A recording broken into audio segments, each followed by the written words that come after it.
A Song of Ice and Fire is full of coincidences, but oftentimes these coincidences act as a way for George R. R. Martin, the author, to covertly set up parallel arcs for a number of different characters. For example, Jon Snow and Daenerys Targaryen's arcs in the most recent book, A Dance with Dragons, oftentimes directly reflect one another. Jon Snow takes child hostages from a rival political force at nearly the same time Daenerys does exactly that. In Jon's case, he takes from the wildlings, while in Dany's case, she takes from the Myronese nobility. They also risk their own necks to give food to the starving around the halfway mark in the book. Jon feeds the wildlings, who still view him with some hostility, and Dany risks dying of dysentery to give food to refugees of her city. These two characters are the dancing dragons of the book's title, revolving and stepping around one another in parallel arcs a world apart. As fun as those particular parallels are, they are not our focus today. As the series has progressed, Martin has started a really strange and interesting trend regarding his viewpoint characters. Starting in the second book, he introduces a male viewpoint who either has or gains a prominent injury to his right hand. Today, we're going to delve into those characters, their similarities, and what their injury means for them and their overall arc, as well as where those arcs may be headed. The four viewpoints I've referenced are, of course, Sir Davos Seaworth, Sir Jaime Lannister, Victarion Greyjoy, and Lord Jon Connington. Let's look at the similarities at a glance. As stated before, and I assume in the video's title, which I haven't picked yet, each individual here sustained some sort of injury or damage to their right hand that in some way defines their life. Each of these men is also around the same age. Estimates put all of them at around 40, save for Jaime, who's 34. It's a 6-year difference, but I would argue they're still at the same general stage in life. They also each hold a position of power in close proximity to a king. Davos and Connington are both, ironically, Hand of the King. The King of the Iron Islands doesn't have a position equivalent to Hand of the King, but Victarion is both Lord Admiral of the Iron Fleet and currently acting as his brother's right hand and emissary to Daenerys Targaryen. Jaime is the Lord Commander of Tommen's Kingsguard, and he's also allegedly Tommen's father. In being so close to the king, each of these viewpoints effectively acts as our eyes on their rulership via their close proximity to the kings and the plans thereof. Their injuries vary in both severity and the role they play in the character's overall narrative. Jaime Lannister's right hand is severed in its entirety. Sir Davos Seaworth has his fingers chopped off by the king he would later serve.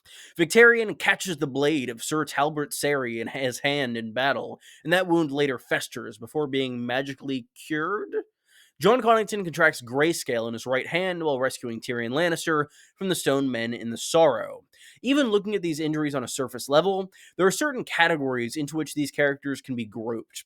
Jaime and Davos' wound are not life-threatening, though in the former case that is entirely thanks to Qyburn quashing an infection. Connington and Victarion both face pestilence and risk their hand killing them eventually. Victarion's wound becomes infected, and even after being burned by Makoro, it still needs to be bled for some reason. Grayscale, the disease Connington contracts, is known to be fatal, but rather than amputating the hand and consequently allowing the disease to become exposed, as this knowledge carries with it a strong prejudice, Connington opts to instead allow the doom to slowly spread up his arm. It's also worth noting that 3 of these injuries occurred during the course of the main series. In Jaime and Victarion's instances, it's during one of their chapters, and in Connington's case, he's infected during one of Tyrion's chapters, but still on page. While Davos' amputation was sustained decades ago now, it remains a defining reminder of where he came from and his king's justice.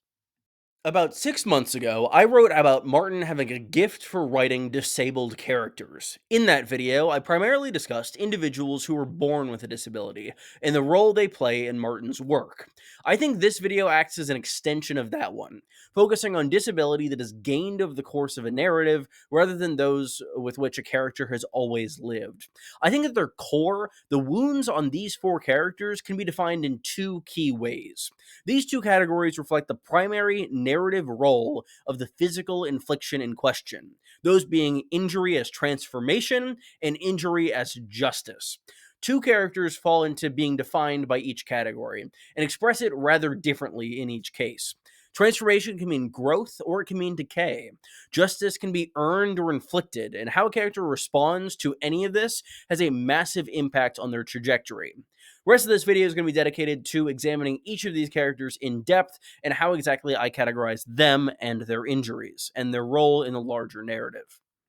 I realize that injury as justice is a strange turn of phrase, but in Westeros, that's pretty common. Sir Davos Seaworth is the first of these viewpoints introduced to us, and that is the express root cause of his shortened finger bones. As I'm sure you know, Davos was a smuggler, and in so doing, he transported onions and a variety of other food items into Storm's End covertly, allowing Stannis Baratheon to survive the siege thereof during Robert's rebellion. Once the war was over, this created an interesting problem for Stannis. Does he punish the smuggler for his illegal activity, or does he reward the man who saved him and all of the residents of his castle, including his beloved maester and slightly loathed little brother? The one true king opts to do both. He raises the commonborn Davos to the rank of knight and grants him lands on Cape Wrath, while as punishment for his life of crime, all four fingers on his right hand were shortened to the second knuckle. Davos carried those knuckle bones around his neck in a little leather satchel. Sorry, that was a tongue twister, as a reminder of Stannis' justice until they were eventually lost on the Blackwater. A lasting reminder that a good act does not wash out the bad, nor a bad the good. Davos' injury is a physical manifestation of something that will undoubtedly remain with him for the rest of his life, regardless of whether Stannis had taken a cleaver to his knuckles, that being his class and status. Davos is lowborn, and as we see through his perspective, no Westerosi lord will ever let him forget it. His injury and the reason for it being so readily apparent and so closely associated with Davos is the point that we see a shortened hand used as proof of his feigned assassination by Wyman Manderley. This symbol takes on a quality that Tyrion would admire. Davos' hand effectively allows him to wear his perceived weakness, that being the status of his birth, like armor. This can clearly be seen throughout his chapters, as a compelling argument can be made that the Onion Knight is more well adjusted to the realities of his situation and status than other viewpoint characters are theirs, especially much more so than the man who gave that advice itself, being Tyrion Lannister.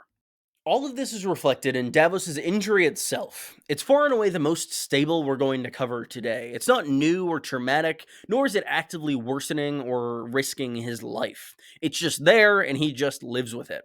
Davos effectively serves as the good ending to any of the injuries we'll talk about. He wears it as though it were a strength that, despite the pain it undoubtedly caused him. Nor does he question the justice of its infliction. It's emblematic of his relationship with Stannis and of all the gain and pain that's caused him as well. In the end, it's also four less fingernails to clean, or rather, it's four fewer fingernails to clean. And if I could ask all of you for a hand, please press the like and subscribe buttons. If you do, I promise I won't make a joke that bad again. Victarion Greyjoy is the other example I would cite as an injury being a form of narrative justice for a character, though in the opposite way in many aspects. Victarion is a monster in both the best and worst senses of that word. The injury in question isn't the prescribed justice of a king, as was the case with Davos' fingers. Rather, it's sort of a karmic justice for Victarion's lifetime of raiding. He's been dealing death with every blow for decades, in two wars begun by his brothers, and now he takes a crucial wound at the start of the third. The knights who inflict it immediately drown, which surprises Victarion despite Sir Talbot falling into the ocean wearing a full set of plate mail. I guess I shouldn't be surprised that he's surprised. My D&D players have been shocked by a similar result. And this initially superficial seeming wound begins to fester. Despite Victarion's apparent skill at arms and in command, the consequences of his actions are beginning to catch up with him at this point in his life. There's also a deeper meaning to this hand wound. Like Davos, it acts as a physical manifestation of a deeper issue. Victarion's growing feelings of inadequacy and discontentment in comparison to his elder brother and king, Euron. Despite doing his bidding without question, Victarion clearly holds an ocean of resentment for his big bro, stemming from approximately 50 different grievances, including Euron sleeping with Victarion's wife, Euron winning the King's Moot, and potentially trauma from their childhood if what happened to Aeron happened to Victarion as well, though there's no evidence for that thing happening, and I think that Victarion being so much closer in age makes it less likely. It's no coincidence that after years of fighting, Victarion takes this wound in the first battle fought under Euron's leadership. In a narrative sense, it's the festering of the worsening of Victarion's bitterness, despite carrying out his duty as a brother should and saying nothing. We see this condition worsen and worsen in Victarion's first chapter of A Dance with Dragons, The Iron Suitor. His ship's maester is unable to heal his hand, and the wound must be drained by a thrall given to Victarion by Euron. This entire chapter reads like a long list of Victarion's inconveniences, including the fun detail of his ship being infested by monkeys he picked up on an island. He's openly miserable, and this is partially due to the constant pain slowly wearing at him from his infected hand. However, towards the end of the chapter, a savior arrives from the sea. A beacon of fiery hope amidst the ocean, the Red Priest Makoro states that he could heal Victarion's hand, an offer the Iron Captain quickly accepts. The two vanish below decks in one of the eeriest passages Martin has ever written. And when the ritual is finally complete, Victarion emerges with a new smoking hand, seemingly fueled by supernatural strength, as he's later able to kill a man using only this once injured Makoro fist. Does not represent the end of Victarion's problems, however. There are evils lurking below the surface, and this hand may not be as magically cured as it seems. In his sample chapter for The Winds of Winter, Victarion still needs to have his hand bled into a bowl, indicating that the infection and the wound lying under it have not been treated fully by the Red God's magic. It's stronger, yes, but something still isn't quite right. It's sort of a band-aid on a bullet wound, and it falls in line with Martin's typical views on magic. While it may be powerful, allowing Victarion to kill a man near instantaneously, the rot that lingers beneath the surface remains, slowly turning the Iron Captain to rust. Injury is undoubtedly a transformative force, as was already displayed by Victarion's new magic and Davos' new station. But these next two characters take that to a new level in directions both good and bad. Jaime Lannister might be the most obvious example of a character in fiction being fundamentally transformed by an injury. Jaime losing his hand is a watershed moment that kickstarts an incredible redemption arc, and it fundamentally changes who Jaime is internally and externally. Prior to the War of the Five Kings, Jaime was pretty objectively a terrible person. There are definitely shades within with which one could sympathize, most notably his reasoning for killing the Mad King, but he's still an incestuous prick throughout the first book. Rather than developing as a person and attempting to do good in the world, Jaime is able to hide between his skill with a sword, his status, and his family name. That is, until a Storm of Swords, where all of these things are stripped away. After losing his hand, Jaime continually thinks that all he was contained within that hand. His skill with a blade was what made him special, and that facet of his being is just completely snuffed out in a moment. If you were to tell any reader who had only finished the first book that Jaime Lannister has his sword hand cut off, they'd probably cheer. It would probably sound like justice to them. This is the man who pushed an 8-year-old out the window because the kid caught him having sex with his twin sister. But when it happens, Jaime's mutilation feels like the injustice that it is. Not only is the scene generally horrifying, especially being tied to the Kingslayer's perspective for it, but it was done for what I argue is one of Jaime's first morally good actions in the course of the main series, that being his attempt to spare Brienne from the wrath of the brave companions. Despite inflicting and enforcing evil for years, it's one of Jaime's few good deeds that ultimately results in the loss of his sword hand. With that said, the transformative effect of this loss is immediately felt and echoes through every Jaime chapter since the event itself. It effectively acts as a splash of cold water to the face for Jaime. All of the realities he's lived with for years are no longer as he'd assumed them to be. He comes clean about the true reason for his kingslaying to Brienne. He risks his own life to save her from the bear pit. He denies Tywin and decides to uphold his honor as a Kingsguard. He dismisses Cersei's advances and pleas to enable her rulership in favor of bettering the realm in what way he can.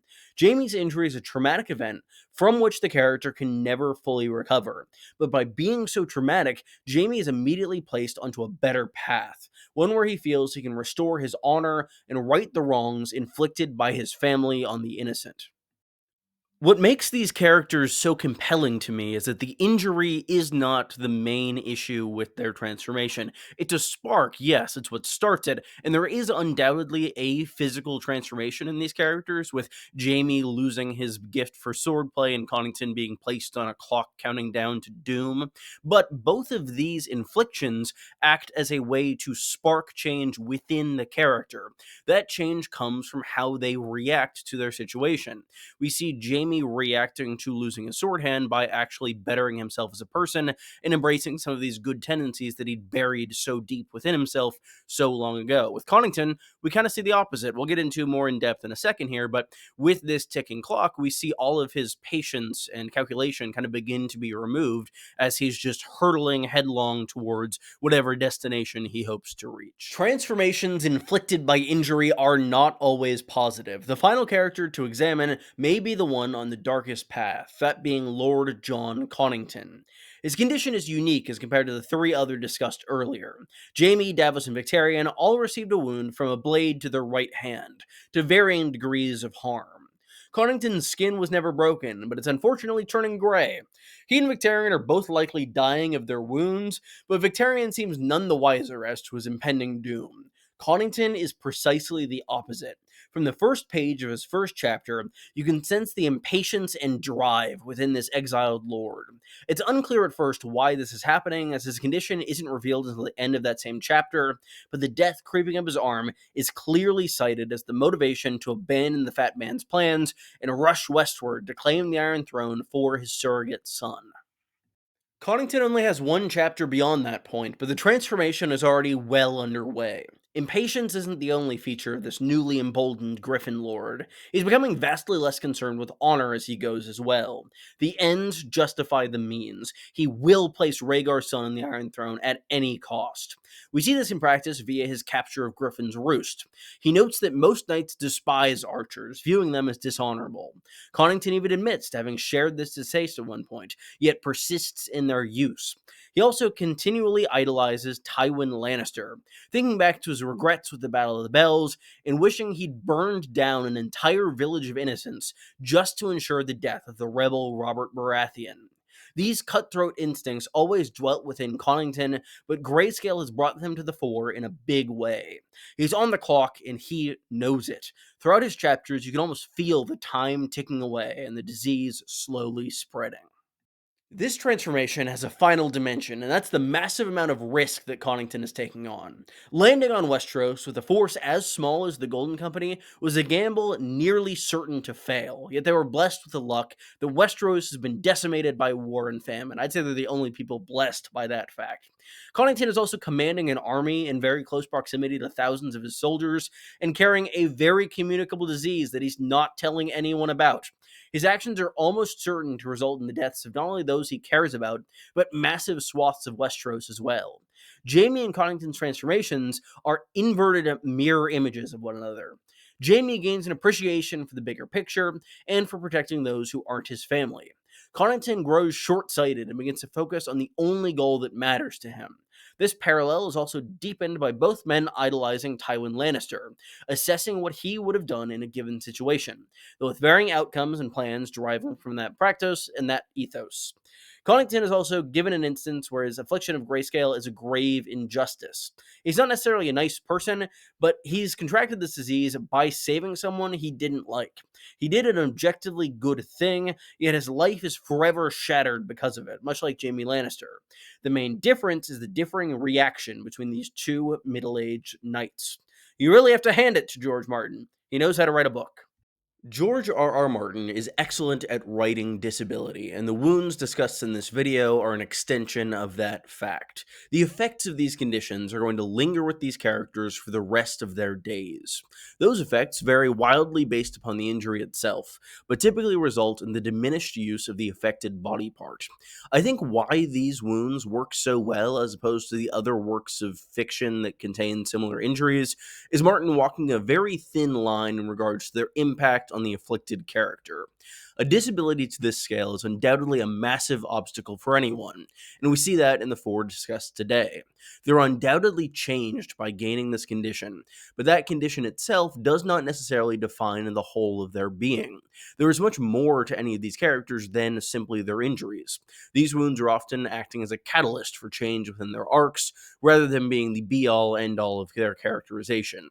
Conversely, I think that Martin also does a great job that the lingering effects of the wounds remain fairly severe. There can be a strong temptation to hand wave away any consequences of an injury after the conclusion of the associated character development that derives from it. Martin doesn't do that. In Davos' case, the one person who I'd say is the individual we discussed today who's completed the arc spurred by their wound, he literally carries a reminder of it with him at all times until that reminder is ripped away from him. These wounds linger, and not just physically. I did also want to do a sidebar before closing that I considered talking about Jon Snow and his burned hand from the first book, but I found that it wasn't really impactful enough on the character to warrant discussion. Thank you all so much for watching. If you enjoyed, be sure to leave a like and subscribe. This will probably be my last video of 2024, and I hope you all enjoyed it. I'll have many more great videos to come in 2025. I was very proud of this one and how it turned out. I love writing analysis like this, and I hope to continue this style into the new year, and I hope you will be there to join me. You specifically. I'm making this specifically for you, the individual viewer, who I care so much about. Thank you again for watching. I will see you in the new year. I hope you had happy holidays and a happy new year to you. Goodbye, everyone.